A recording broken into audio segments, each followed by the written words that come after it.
is South Jersey's talk station, WPG Talk Radio 95.5. No worries. Mid to high 50s by next weekend. Hope to get out for some winter bow now in the cold and some snow. Hopefully still on the ground. Hey, you're inside Rack and Fin Radio with me, Tom P.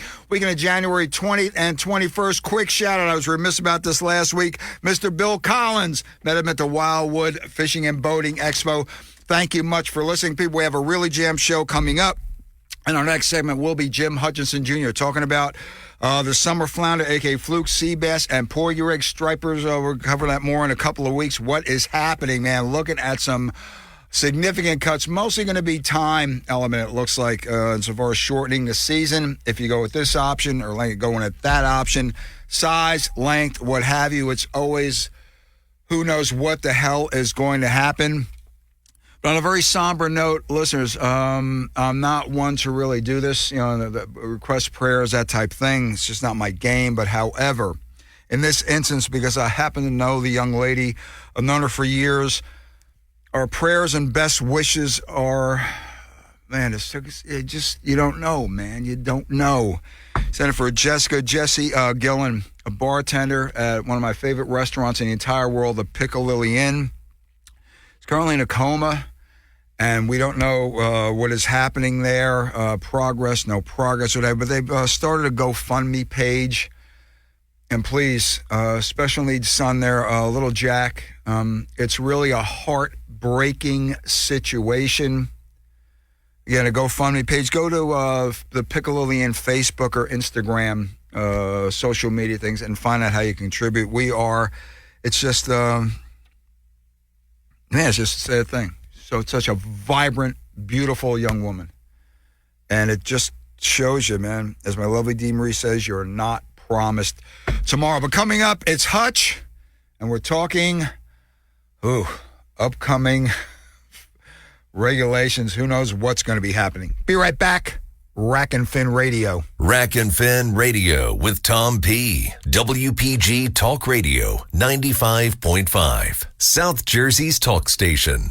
You have the choice, whether it's going out to dinner or ordering takeout at a local restaurant. Those choices help to put money back into your community. And Town Square Media South Jersey puts a spotlight on local restaurants. Trio North Wildwood, chef-driven, quality-focused, bridging the gap between bar food and fine dining. TrioNW.com. Vincenzo's Ristorante, putting the accent on Italian. Soon to be your favorite spot for a delectable lunch or dinner in Galloway. VincenzoSmithville.com. Chico & Sons in Northfield, voted #1 sub shop in South Jersey year after year. ChicoandSons.com. Provenza Restaurant and Event Center on Wellington Avenue in Ventnor. A mouth-watering Latin American steakhouse, providing customers with a truly great dining experience. On Facebook at Provenza Restaurant Event Center. Looking for a fun night out in Atlantic City? Head out to Gin Ricky's, the Roy Social Hall, and Wild Honey Barbecue, and party like a rock star. Thank you for supporting these great local restaurants from Town Square Media, South Jersey. The future depends on teachers. Every day, teachers are shaping our tomorrows, starting their students on journeys that will change the course of history. Right now, in a classroom somewhere in the United States, there's a teacher inspiring a future scientist who will make preventing pandemics their life's work, sharpening the mind of an aspiring environmentalist who will help combat climate change, and generating possibilities for a student who will be the first in their family to graduate college. It all starts with teachers who meet challenges with creativity, who reinvent education for the future, who work towards a school system that lifts up every child, regardless of race, income, or zip code, and to enable the full potential of our students, our communities, and our country. Explore a career that leaves a legacy you can be proud of. Shape the future. Teach. Learn more and receive free support at teach.org. WPG Talk Radio 95.5. 'Tis the season. Yeah, December. Yeah, last one. Yeah, 'tis the... No, this is the season. Show season coming up. Fisheries meetings coming up. Time the people pull their hair out coming up, because when it comes to fishing, saltwater fishing, now rules and regulations are being promulgated. Who knows what's going to happen? Big questions out there. Porgy, sea bass, summer flounder measures 2024. who better but to expound on it? Best, most thorough, professional fisheries newsman in the business, Jim Hutchinson Jr., managing editor, New Jersey and Delaware Bay edition of the Fisherman Magazine, filling us in on what's happening next week. Next week got down here in Virginia. Something about the stripers. A lot of stuff happening. Hutch, how you doing, little brother? I'm good. How are you? It's a crazy time. You know me, Hutch, catch and eat. That's my thing. What is happening with the regs? What are you seeing? You're at the meetings. I'm hearing horror stories all over the place, beyond Chicken Little. This is Chicken Little in the oven. What's going on? So I've gotten used to fisheries management over 20 years in terms of saying it could be worse. So the only thing that I could say is with all the management hearings going on around us, it could be worse, right? Striped bass, we got jammed up in the 28 to 31 inch slot 2 years ago, was it? Yeah. And make some people happy. Some people are displeased. Whatever you think about it, it's going to continue. When the ASMSC meets next week, we're still going to have a slot. Nothing's going to change that. The only thing that's going to come out of next week's meeting is whether or not there's a different set of options or a different set of regulations for a guy who's, for you and I, or for you and I if we're fishing on a for-hire boat. There you go. We want to have two separate sets of regulations. But summer flounder, of course, is always the biggest thing that I get. When you and I, Tom, are working at shows together, like at Atlantic City, for example, what do we get all day long? Listen, what's up with Fluke? They come flying at it with eyes wide open like their ass has just been electrocuted. Their eyes. Well, what's going on with the Fluke? I don't know. You want a subscription? I don't know what to tell them. Re-up and I'll tell you. Yeah, and here's a pack of fish bites. I spent a lot of time trying to figure this stuff out because, these are the questions you get. So it takes a long time to try to get, to a better understanding. So here's really where we're at, right? This is a year where the powers that be, NOAA Fisheries says, you got to cut back on your fluke, right? You got to take a cut. It's got to be a 28% cut. It was going to be something along lines of 45% or something, but there's some, we have some people working behind the scenes and trying to explain things out. And, there's different representatives on the council that kind of give a good argument. So what started at 40% is a 28% cut. So the advisors in New Jersey already met. They reviewed a couple of options. Those options were shared with some people on social media. You might have seen them. Mm-hmm. They'll probably change once again before we get a final shot at voting on them. But basically, we're looking at there's another slot fish combination for fluke in there. Maybe two fish in the slot, one fish at the slot. That's an option. But if I were to bet on this stuff, as if I were to bet on a Cowboys-Eagles game. Hey, they both suck, Hutch. They both suck. Sorry, I digress. But if I were to bet on this, I would bet that what we're looking at when the New Jersey Marine Fisheries Council meets on March 7th is either 3 at 17.5 inches or 3 at 18 inches. And here's the kicker. 17.5 inches would give you something like 104 days. 104 days. And 3 at 18 inches would give you something about like 145 days.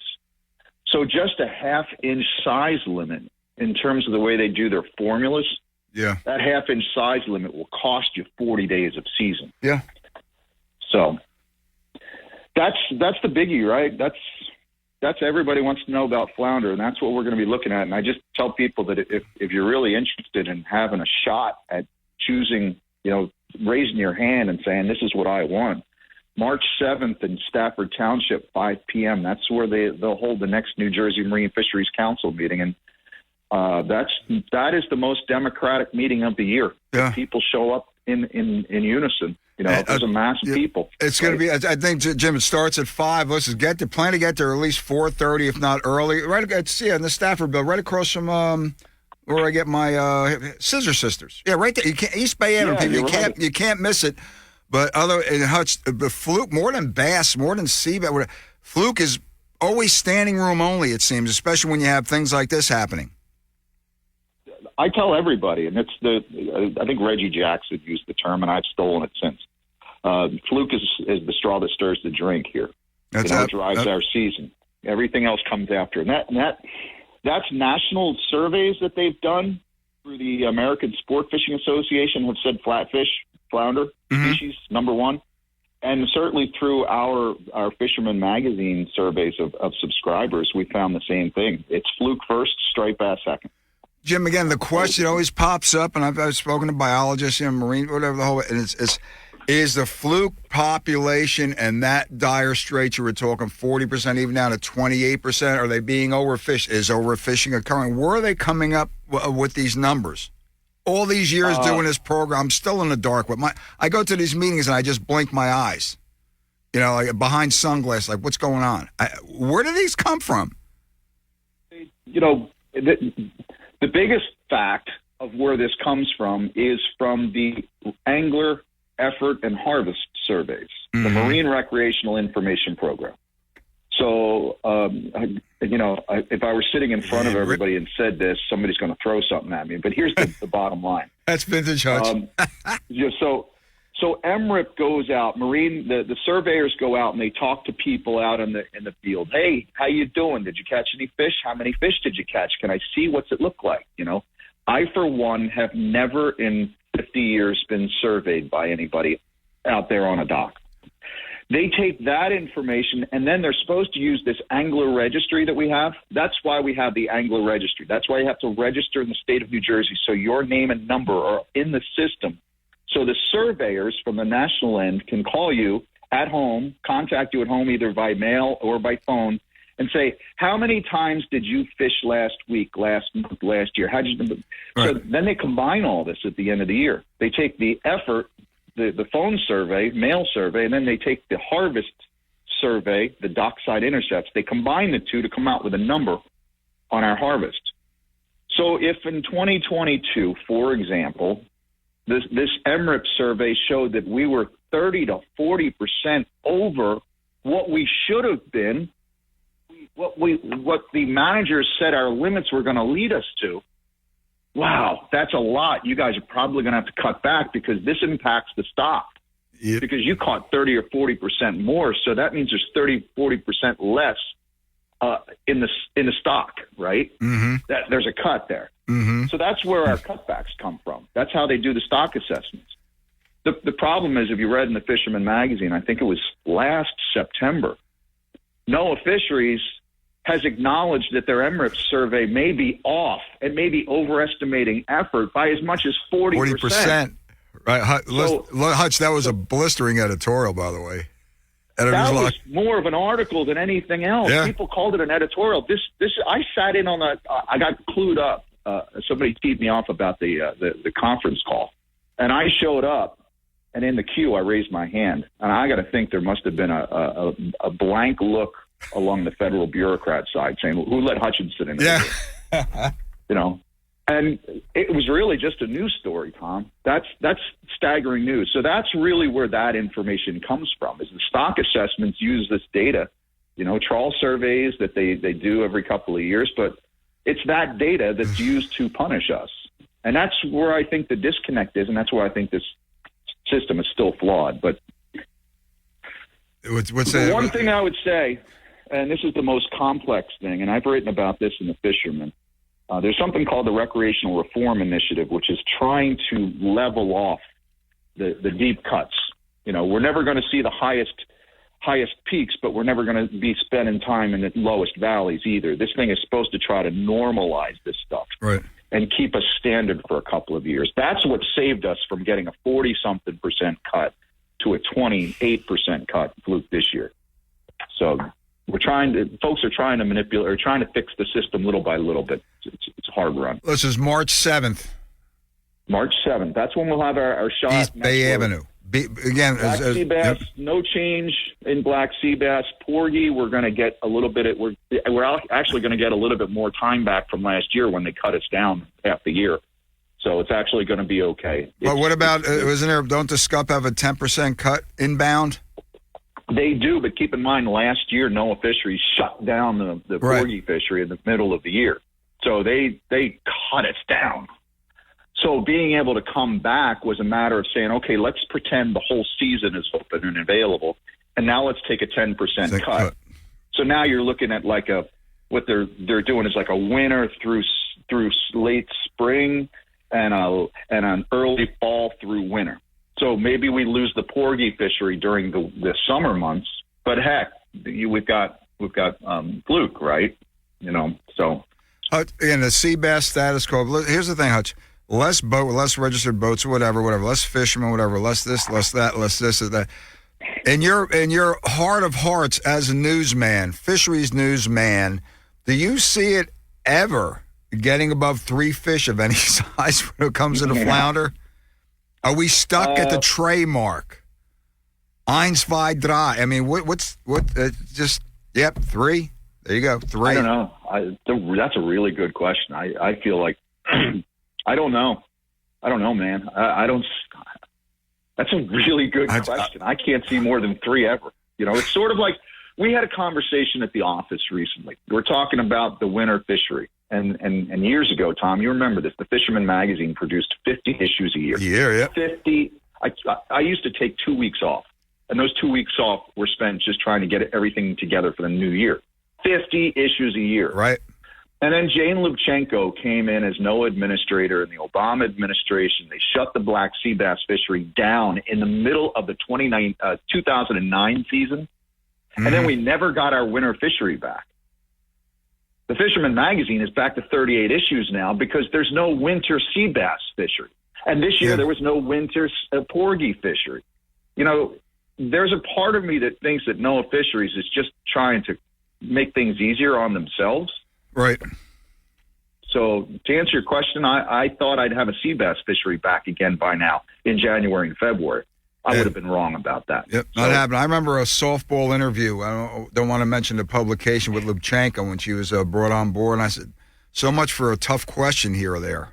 I mean, it was a total stroke job. And I remember reading some testimony that she had somewhere about she compared whatever situation, catch shares or something, to Slurpee. A Slurpee at Wawa. Is that it? Is that right? Or 7-Eleven or something like that. And I said, Mary, Mother of God. And there we go. Yeah, that was horrible. She was trying to explain to a bunch of college students, and that was at a workshop where Jimmy Donofrio was there too. Oh. So she dumbed it down for these college students and said, all of our fisheries is like a Slurpee where everybody wants a sip. I was like, you're an idiot. Jimmy must have lit off like a Nike missile off that chair. He was, oh my God. He blistered her. I was involved in fisheries management then, and I had been in a meeting with Lubchenco. She was not. She's an ideologue, but she's back. She works in the Biden administration. Yeah. She's back in the White House. Now we have the boat shows coming up. Now the Fisherman is the MTA show, Marine Trades, whatever, coming up there. It's going to be in Raritan, Edison, whatever. The Fisherman, I understand, is running the seminar series there. So that particular weekend in February, it's the President's Day weekend. Mm-hmm. We've got the Jersey Shore Boat Sale and Expo in the Edison Center up there. Seminars all weekend long by the Fisherman magazine. I leave there Friday morning to go set up the Philadelphia Fishing Show. De Janeiro show, OCA. Yeah. We've got seminars from the fishermen there as well. That same weekend, we've also got Surf Day in Lincroft, and God, I think there's something else too. So busy weekend. With the exception of the surf, I mean, there are guys that fluke fish the surf. I know the first question's going to be asked. I'm honored to work the booth there for you. It's one day or whatever at the MTA show. All I caught last year were shorts when it comes to the fluke. What are they doing? It's always, even when they I think if they lowered it to 16 inches, guys will, and me, I'm raising my hand. I'm the first to do it.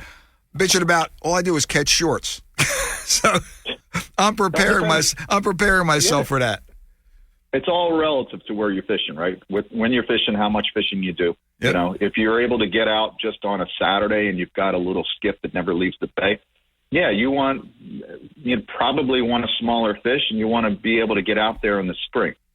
So your experience, and certainly a guy's experience in Cape May County, is going to be different from a guy's experience who lives up in Monmouth County. Sure. Who fishes, outside on the Rattlesnake or out in Raritan Bay. So. Well, Hutch, look forward to seeing it. At one of the shows, we'll run into each other. So I text here, what's going on? I said, it's going to be another fun year, Hutch. I can't wait. The wheels are starting to roll. I'm pretty sure you're in the booth with us for one of the shows. We'll talk about that in the next couple of weeks because I'm looking forward to it. Yeah, as someone said to me, nice little young lady said to me at the Wildwood Expo, "Hey, is that Tom P? Boy, your hair is all white." Thank you, kid. Thank you. Hutch, you take care, man. Best of your dad and the family. You too. Let's see you, brother. God bless. Bye. Hutch, managing editor, New Jersey, Delaware Bay edition of the Fisherman Magazine. Grab that cup, grab that Red Bull. Be right back. Rack and Fin Radio. Rack and Fin Radio with Tom P. WPG Talk Radio 95.5 and the WPG Talk Radio app. Bullet points. I'm Eben Brown. A federal court could undo the cultural stigma of going postal. The term came about from a series of workplace shootings at U.S. post offices in the late 80s and early 90s. Congress outlawed firearms at Postal Service buildings in the 70s, but now a federal judge in Florida says that law is unconstitutional. The case involves Tampa postal worker Emmanuel Ayala, who was federally charged for bringing his gun to work. Ayala has his Florida concealed weapons license and legally owns the firearm he chooses to carry for self-defense. The federal judge cites the Supreme Court's Bruin decision in saying there's no historical precedent in banning lawful carry of guns in federal buildings and post offices. That's the test set up by the Supreme Court in striking down bans on concealed carry in New York State. Ayala still faces a charge of resisting arrest. And those are your bullet points. I'm Eben Brown, Fox News. WPG Talk Radio 95.5. Yeah, back inside Rack and Fin Radio with me, Tom P. Weekend of January 2021. Yeah, that was Jim Hutchinson Jr., managing editor of the Fisherman Magazine. Indeed, it is showtime, fun time, regulation time, and the recreational anglers keep taking it on this. Hey, remember last week, Jimmy Sloan on NJ Fish and Wildlife, Upland Bird biologist, talking about the hen-turkey project, fixing with transmitters. Mentioned the name Lou Gambale, National Wild Turkey Federation came out. I want to get Lou on the line right now. A frequent guest, especially in the spring when he's not traveling between 15 states hunting gobblers. Lou is just a great guest. He is the chairman of the National Wild Turkey Federation's President's Council. And, man, that's a long way from the Tri-County Longbeards when I first met Lou way back when. Gumbada Lou, thanks for joining us. How you been, man? Good morning, my brother. Always great to talk to you, man. Lou, we had the numbers last week with Jimmy Sloan. Now, last year's gobbler harvest was down 10, not much, but it seems, especially Lou, North Jersey, traditionally way back when was the, where it all started.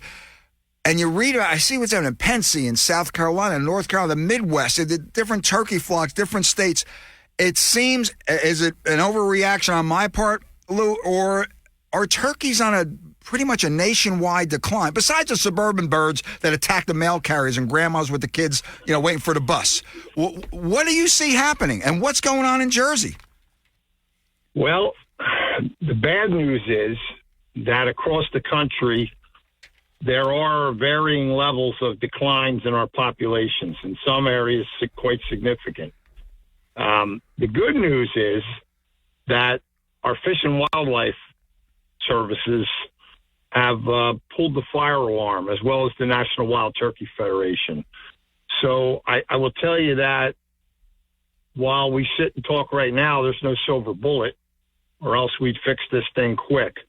What we're learning, going deeper with research, is the list of potential contributions to the decline is fairly significant, some of which in the end are going to be totally out of our control.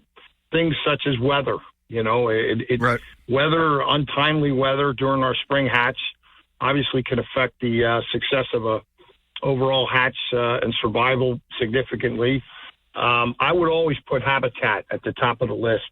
There's certainly going to be folks that will disagree with me with that, but at the end of the day, we still lose the equivalent of the size of Yellowstone Park every year in this country to development.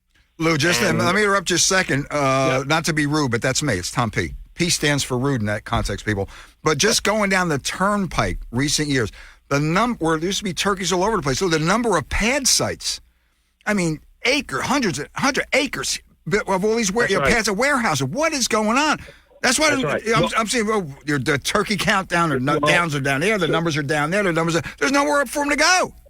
So you know what I tell folks? I say, hey, look, starting today, start taking a little visual inventory as you travel around for the next year, just in your little circle, and think about what you see in a year that went away in terms of habitat. And so it's not just the turkey, of course, that's affected by the loss of the habitat. Then conversely, as wildlife populations fight to survive, they move into what potentially could be unsuitable habitat.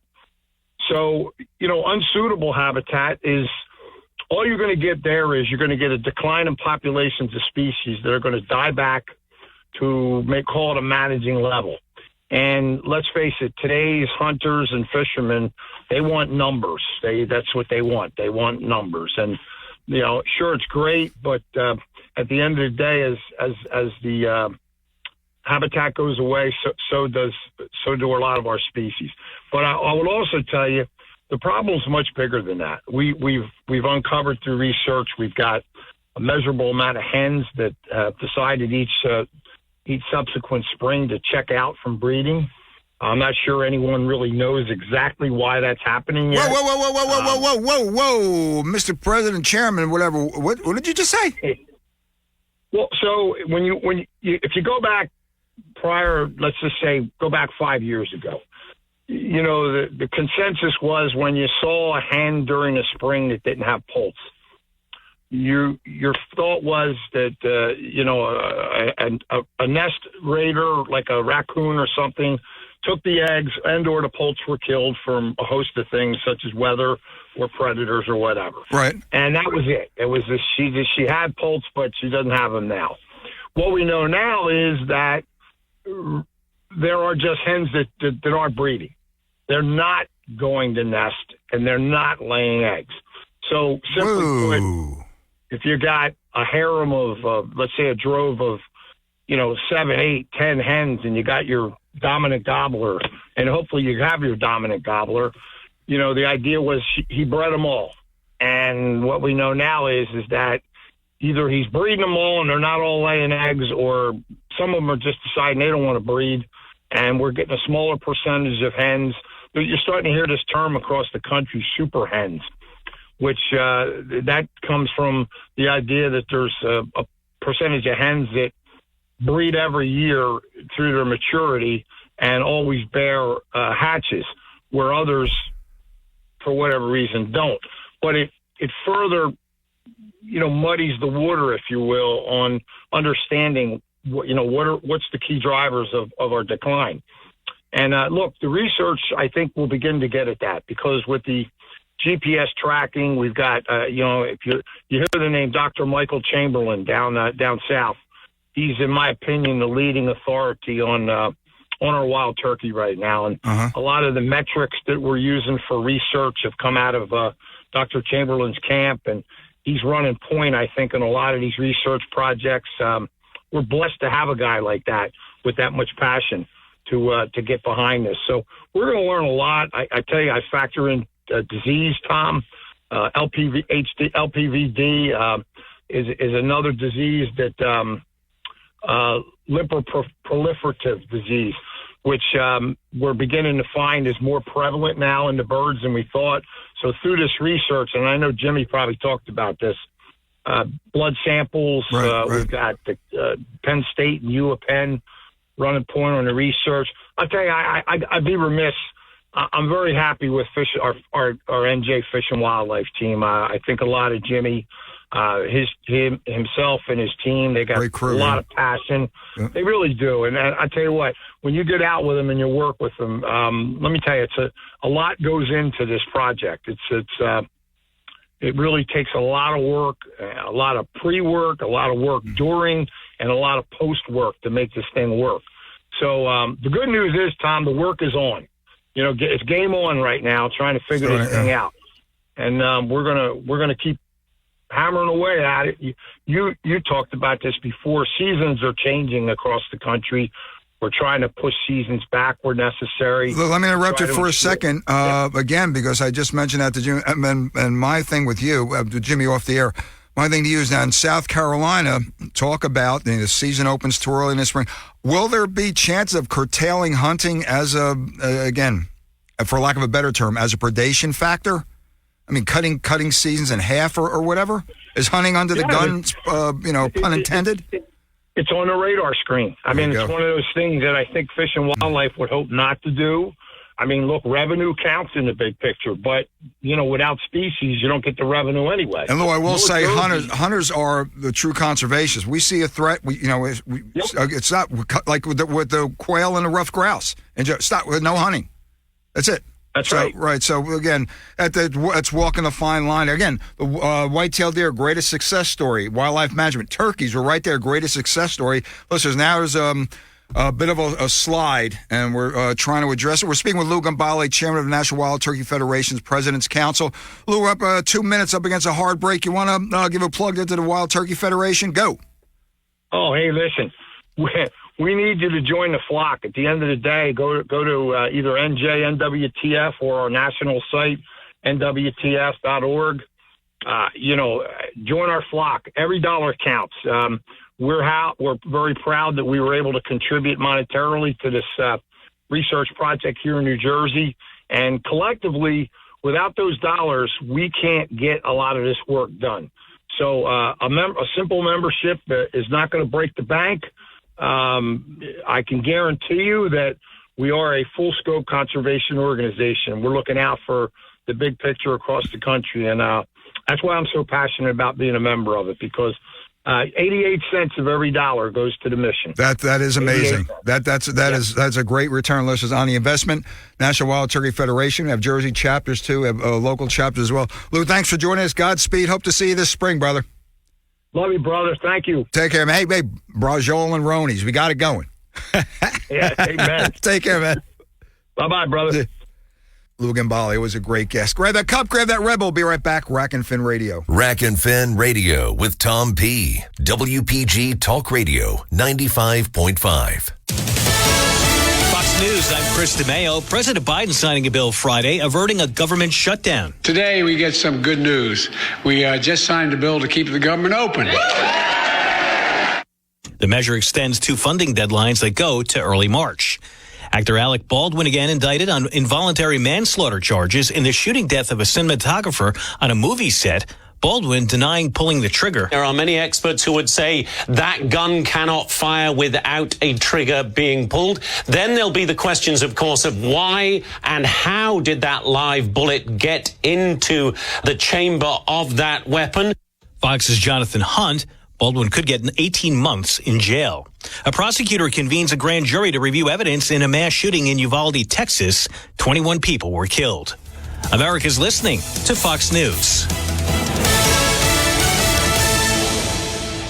Your WPG Talk Radio 95.5 AccuWeather forecast for South Jersey. Windy, cold, clouds and sun today. The high today only 25. Clear, windy, cold night tonight, low 16. And then sunshine, a cold wind for tomorrow. The high tomorrow at 32. On Monday, it'll be partly sunny. A little bit warmer. The high Monday afternoon at 39. I'm AccuWeather's Steve Williams on WPG Talk Radio 95.5. Rack and Fin Radio with Tom P. WPG Talk Radio 95.5. South Jersey's talk station. Yeah, back inside Rack and Fin Radio with me, Tom P. Weekend January 2021st. Yeah, a little bit of snow out there the other day. No big dealy-o.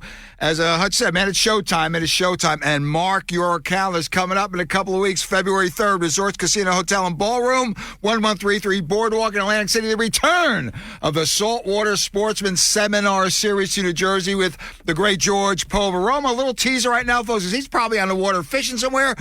Gracious enough to hang on the phone for a few minutes. George, congratulations. You are back after a 3-year layoff because of that damn COVID. You are about to kick ass again.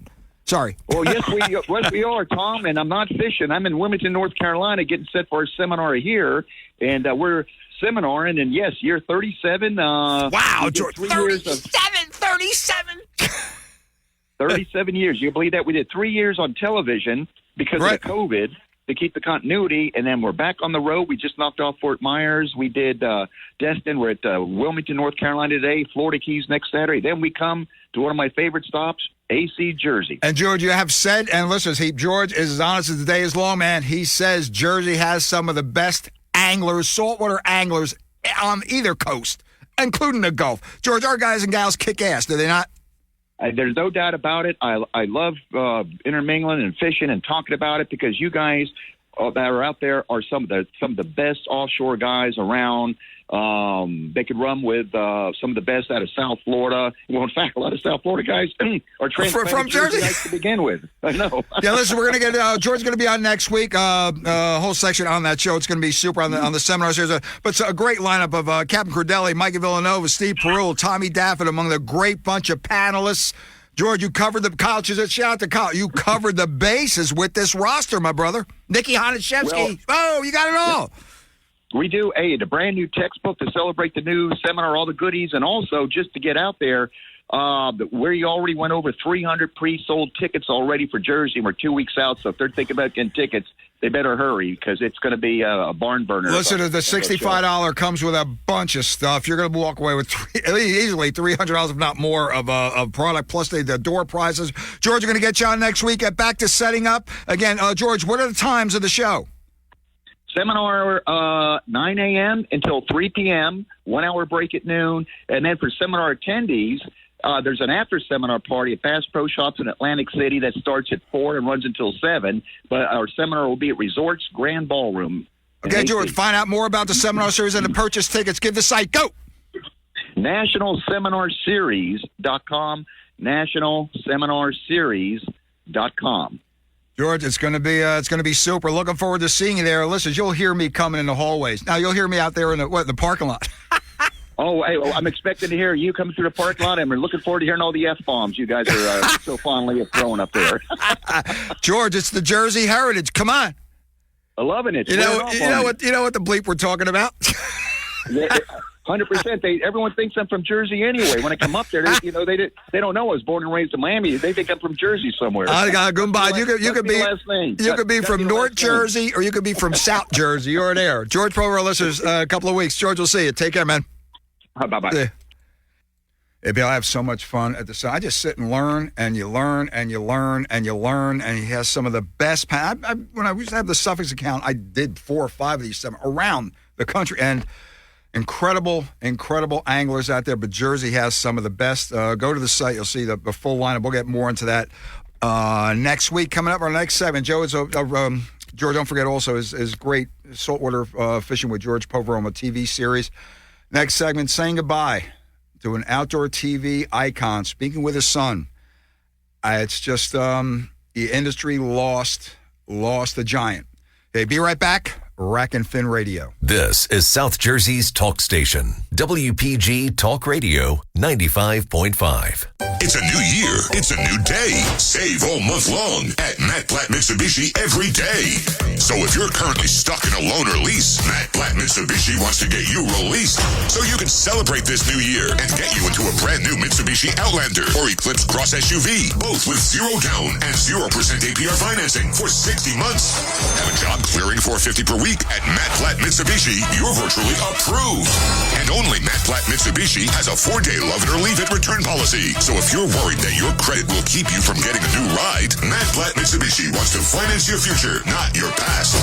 Simply Matt Blatt Mitsubishi. Rate qualifications exist. Not all will qualify. $16.66 per thousand finance unapproved with Tier 1 credit. Rebates and incentives to dealer. Go to MattBlattMitsubishi.com. 844-946-2315 for complete details. Plus tax, license, registration fees. Offers can't be combined. Expires 2/4/24. So come in today and get your deal your way. Located right in the heart of Glassboro for over 30 years.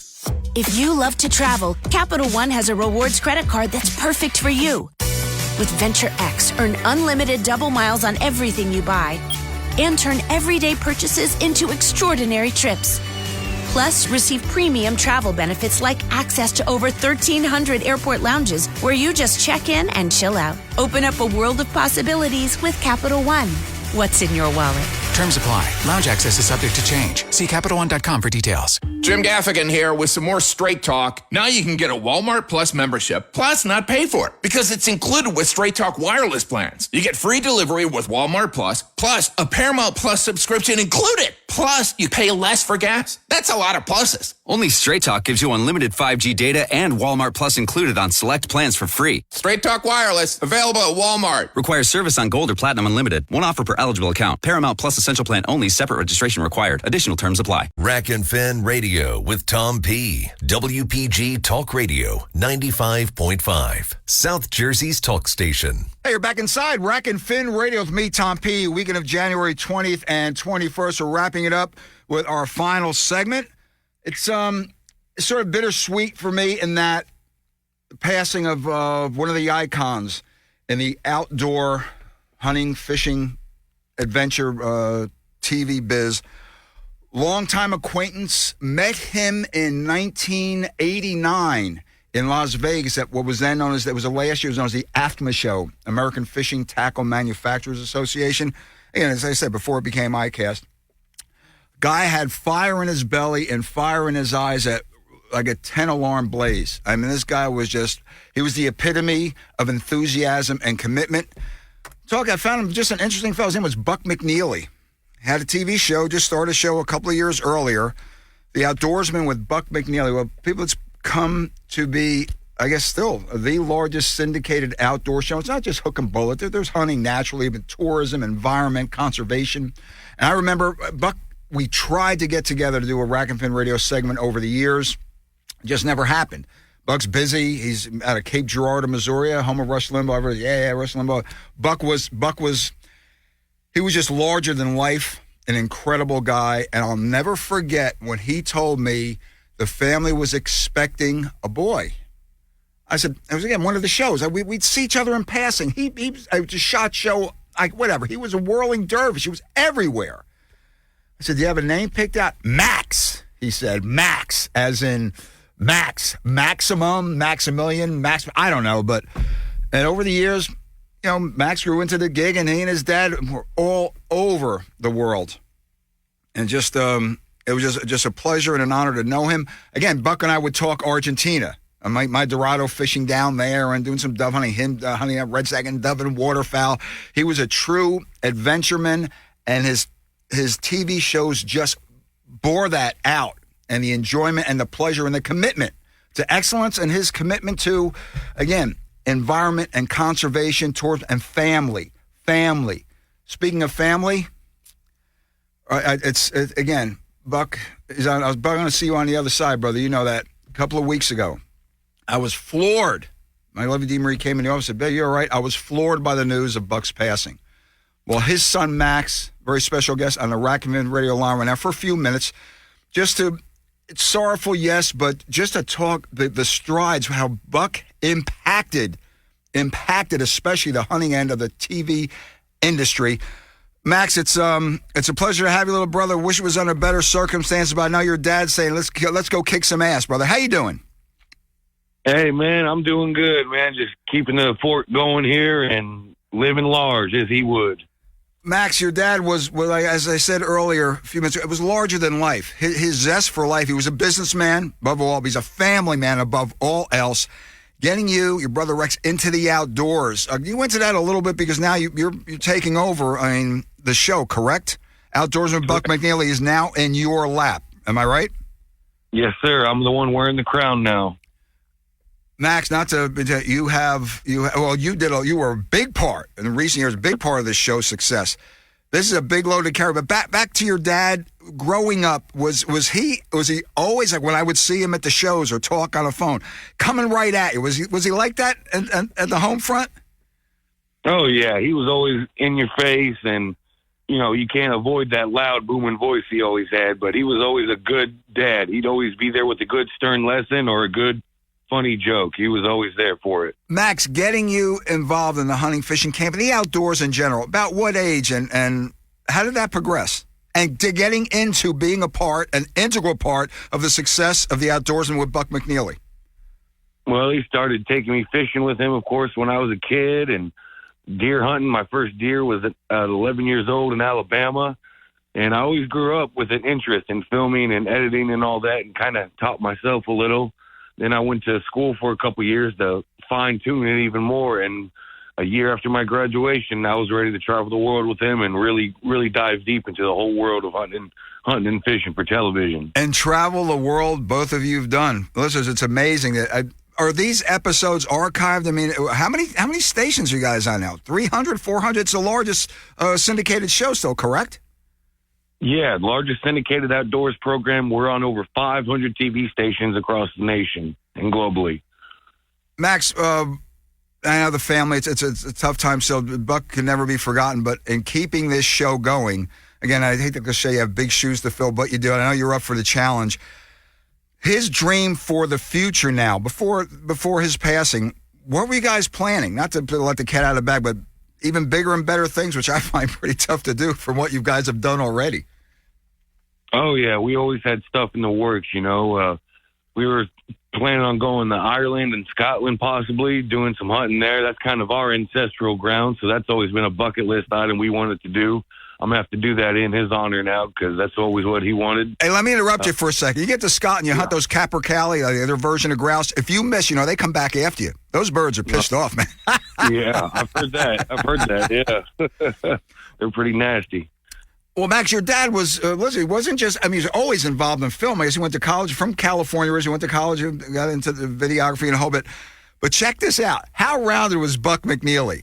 He hosted 18 episodes of a college dating game called Dream Date. I read that and I said, leave it to McNeely to do that when it comes to being well-rounded, man. Yeah, he was a man of many talents. That was his show before the show kind of thing, and he kind of worked his craft a little through that and then ventured into the next one. Well, Max, we wish you the best of luck and keep it going. Your dad was like I said, large in life, one of those people that you meet and you hate to leave and you can't wait to meet again, who was as honest as the day is long. I mean, he just looked you in the eye, and when McNeely said it, he meant it. And he didn't cut any corners. He was just, as Max said, in your face, loud, proud, and loved what he did, and most of all, loved his family and spreading the word of the outdoors. And again, the largest syndicated show is testament to his work ethic and to his drive.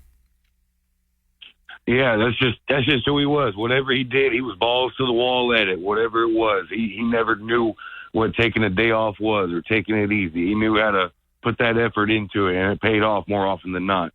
Okay, Buck, listen, we have to close this out. Max, I'm sorry, we have to close this out. I'm thinking of Buck McNeely. This is his son, Max McNeely, who, by the way, was also one badass, I don't know how you had time to do this, Max, MMA fighter. That was pretty, when your dad sent me the information about that, I said, only a McNeely. It's only a McNeely. Out of Cape Girardeau is going to do that. But, Max, your adventures with your dad all over the world, your favorite place, your favorite hunt. What do you got?